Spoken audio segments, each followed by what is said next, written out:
John 4:23. Sed venit hora et nunc est, quando veri adoratores adorabunt Patrem, in spiritu et veritate, nam et Pater tales quaerit qui adorant eum.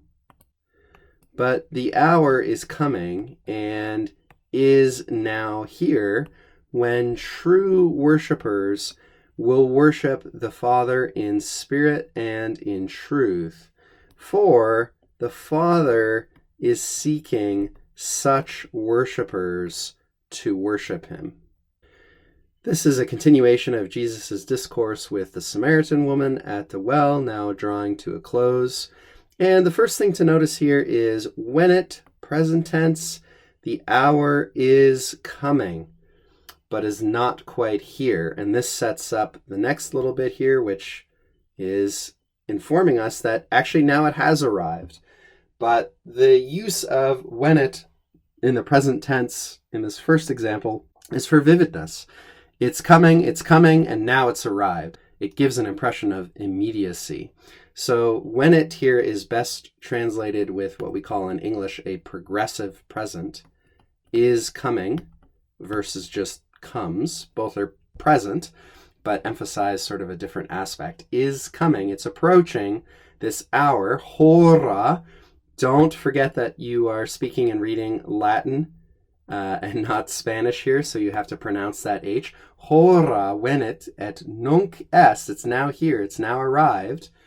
When, that is to say, at which time true worshippers, or we might even say real worshippers. And you can see the connection between adorator, the noun indicating the person who does a particular action, and its parent verb, adoro, adorare, which we talked about in the last video.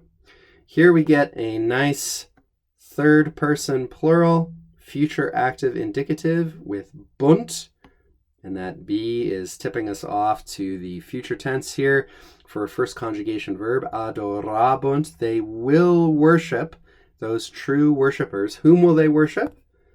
The Father, Patrem.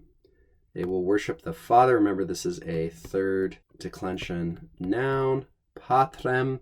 They will worship the Father, that is Almighty God, God the Father, first member of the Trinity, in spirit, spiritu, fourth declension noun here, ablative singular, after in, and veritate, and in truth. Nam et might confuse you briefly. The et is best just not really translated here. So this is equivalent in the Greek New Testament to kaigar, which is a particular particle phrase in Greek, just introducing an explanation or kind of a further explication of the reason for something. You don't really need to say and for et here. It just sort of collapses into this phrase. You can if you want, I suppose. For the Father is seeking, he's looking for tales, such people, or we might say people of such a kind, of such a quality, of people who are of such a quality that, and here we could almost replace qui with ut, that they worship him. And here we've got a third person plural, present, active, subjunctive, in what we call a relative clause of characteristic. Okay, now this is the name that you'll find it under in your grammar of choice.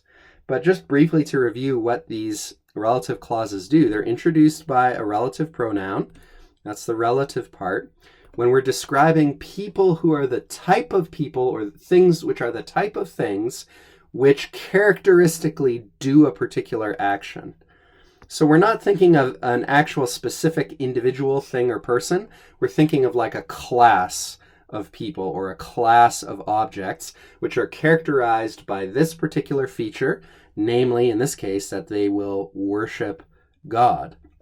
So when we use a relative clause that way, it takes a subjunctive verb, and we can look at this here and say, the Father is seeking such people to worship him. Now, one last note about eum here. In Latin, we might expect here what is called in your grammar books an indirect reflexive pronoun, se, referring back to the subject of this whole clause, pater.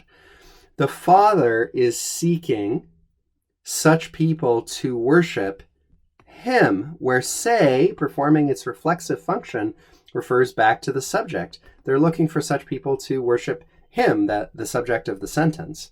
So you can use, and Latin very often does use, se in such a circumstance, even though it would occur, say, here in a subordinate clause, subordinate to that main clause of which pater is the subject.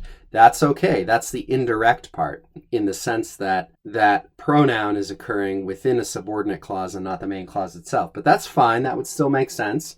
But Erasmus, interestingly, commenting on this passage, points out probably the reason our translator didn't do that and used eum, which makes it almost sound as though there's some third person being referred to here besides the Father and the worshippers.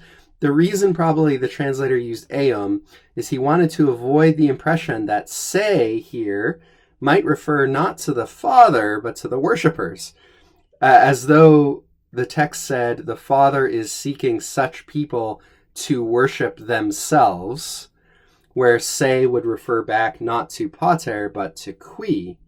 And that would be a potential ambiguity in that sentence. Probably would be clear from context that that's not what was meant. But it seems that we get a bit of a glimpse here into the mind of the translator that he thought, well, I don't want to leave a potential ambiguity like that, so I'm just going to use eum to make it more clear. This is a singular pronoun, so it must refer back to pater, even though strictly speaking, the reflexive pronoun would be more typical in Latin. So if that confuses you, don't worry too much about it. We'll talk about this again in future videos. But that's just an interesting little sidebar for those who are intrigued by such things.